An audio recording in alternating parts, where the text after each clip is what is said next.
শেয়াল বলল, নামের আবার এখন আর তখন কি? হিজিবিজবিজ বলল, তাও জানো না? সকালে আমার নাম থাকে আলু নারকল, আবার আর একটু বিকেল হলেই আমার নাম হয়ে যাবে রাম তারু। শেয়াল বলল, নিবাস কোথায়? হিজিবিজবিজ বলল, কার কথা বলছো? শ্রীনিবাস? শ্রীনিবাস দেশে চলে গিয়েছে। অমনি ভিড়ের মধ্যে থেকে উধো আর বুধো একসঙ্গে চেঁচিয়ে উঠল, তাহলে শ্রীনিবাস নিশ্চয়ই মরে গিয়েছে। উধো বলল, দেশে গেলেই লোকেরা সব হুস হুস করে মরে যায়। বুধো বলল, হাবুলের কাকা সেই যে দেশে গেল, অমনি শুনি সে মরে গিয়েছে। শেয়াল বলল, আহ, সবাই মিলে কথা বলো না, ভারী গোলমাল হয়। শুনে উধো বুধোকে বলল, ফের সবাই মিলে কথা বলবি তো তোকে মারতে মারতে সাবার করে ফেলব। বুধো বলল, আবার যদি গোলমাল করিস তাহলে তোকে ধরে একেবারে পোটলা পেটা করে দেব। শেয়াল বলল, হুজুর, এরা সব পাগল আর আহাম্মক, এদের সাক্ষীর কোনো মূল্য নেই। শুনে কুমির রেগে ল্যাজ আঁচড়িয়ে বলল, কে বলল মূল্য নেই? দস্তর মতো 4 আনা পয়সা খরচ করে সাক্ষী দেওয়ানো হচ্ছে বলেই সে তক্ষুনি ঠক ঠক করে 16 আনা পয়সা গুনে হিজিবিজবিজের হাতে দিয়ে দিল। অমনি কে যেন উপর থেকে বলে উঠল, 1 নং সাক্ষী, নগদ হিসাব, মূল্য 4 আনা। চেয়ে দেখলাম কাকেশ্বর বসে বসে হিসেব লিখছে।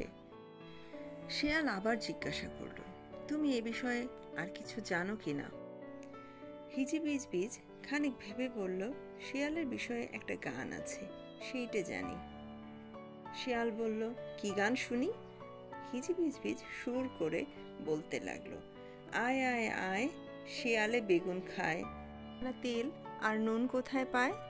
বলতেই শিয়াল ভয়ানক ব্যস্ত হয়ে বলল, থাক থাক থাক, এ অন্য শেয়ালের কথা, তোমার সাক্ষী দেওয়া শেষ হয়ে গিয়েছে। এদিকে হয়েছে কি, সাক্ষীরা পয়সা পাচ্ছে দেখে সাক্ষী দেবার জন্য ভয়ানক তাড়াহুড়ো লেগে গিয়েছে। সবাই মিলে ঠেলাঠেলি করছে। এমন সময় হঠাৎ দেখি কাকেশ্বর ঝুপ করে গাছ থেকে নেমে এসে সাক্ষীর জায়গায় বসে সাক্ষী দিতে আরম্ভ করেছে। শ্রী শ্রী ভূষণ্ডী কাকেও নামা, শ্রী কাকেশ্বর কুচকুচে, 41 নং গেছো বাজার, কাগে আপত্তি। আমরা হিসাবি এবং বেহিসাবি, খুচরা পাইকারি সকল প্রকার গণনার কার্য। শিয়াল বলল, বাজে কথা বলো না, যা জিজ্ঞেস করছি তার জবাব দাও। কি নাম তোমার? কাক বলল, কি আপদ, এই তো বলছিলাম, শ্রী কাকেশ্বর কুচকুচে। শিয়াল বলল, নিবাস কোথায়? কাক বলল, বললাম যে কাগে আপত্তি। শিয়াল বলল, সে এখান থেকে কত দূর? কাক বলল, তা বলা ভারী শক্ত, ঘন্টা হিসেবে 4 আনা, মাইল হিসেবে 10 পয়সা, নগদ দিলে 2 পয়সা কম, যোগ করলে 10 আনা, বিয়োগ করলে 3 আনা, ভাগ করলে 7 পয়সা, গুণ করলে 21 টাকা। শিয়াল বলল, আর বিদ্যে জাহির করতে হবে না, জিজ্ঞেস করি তোমার বাড়ি যাবার পথটা চেনো তো? কাক বলল, তা আর চিনি নে, এই তো সামনেই সোজা পথ দেখা যাচ্ছে। শিয়াল বলল, এই পথ কত দূর গিয়েছে? কাক বলল, পথ আবার কোথায় যাবে, যেখানকার পথ সেখানেই আছে। পথ কি আর এদিক ওদিক চড়ে বেড়ায়, না দার্জিলিংয়ে হাওয়া খেতে যায়? শিয়াল বলল, তুমি তো ভারী বেয়াদব হে, বলি সাক্ষী দিতে যে এসেছো, মোকদ্দমার কথা কি জানো? কাক বলল, খুব যা হোক, এতক্ষণ বসে বসে হিসেব করলো কে? যা কিছু জানতে চাও আমার কাছে পাবে। এই তো প্রথমেই মান কাকে বলে? মান মানে কচুরি। কচুরি 4 প্রকার, হিঙে কচুরি, খাস্তা কচুরি, নিমকি আর জিবে গজা। খেলে কি হয়?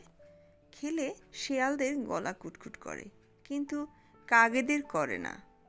তারপর একজন সাক্ষী ছিল, নগদ মূল্য 4 আনা, সে আসামে থাকত। তার কানের চামড়া নীল হয়ে গেল।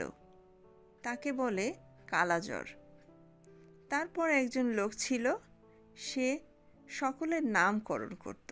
শিয়ালকে বলতো তেলচোরা, কুমিরকে বলতো অষ্টাবক্র, পেঁচাকে বলতো বিভীষণ। বলতেই বিচার সভায় একটা ভয়ানক গোলমাল বেঁধে গেল।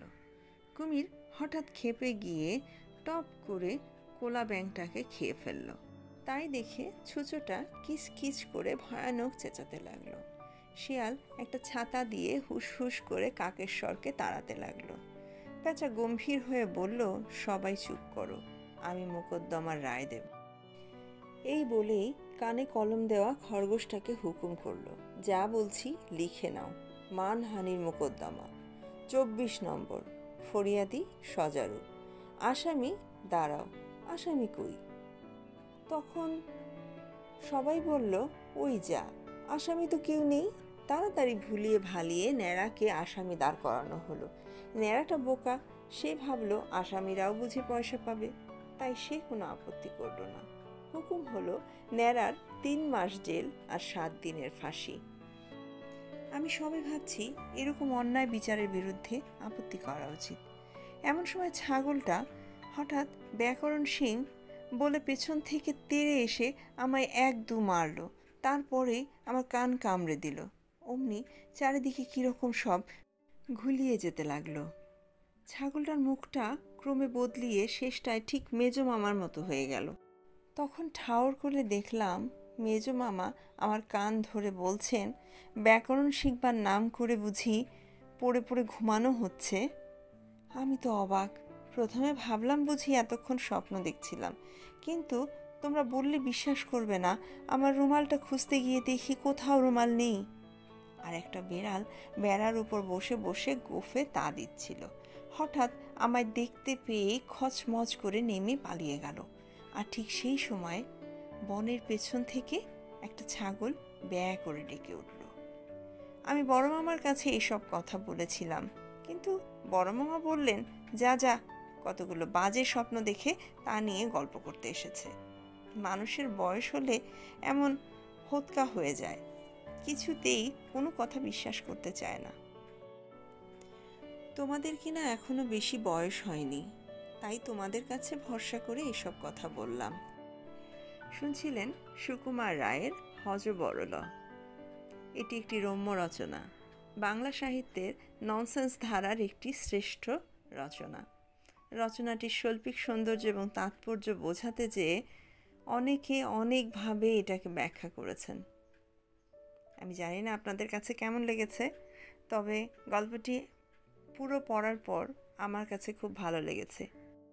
নিয়ে আসবো নতুন আরেকটি গল্প। ততক্ষণ সাথে থাকুন। ধন্যবাদ।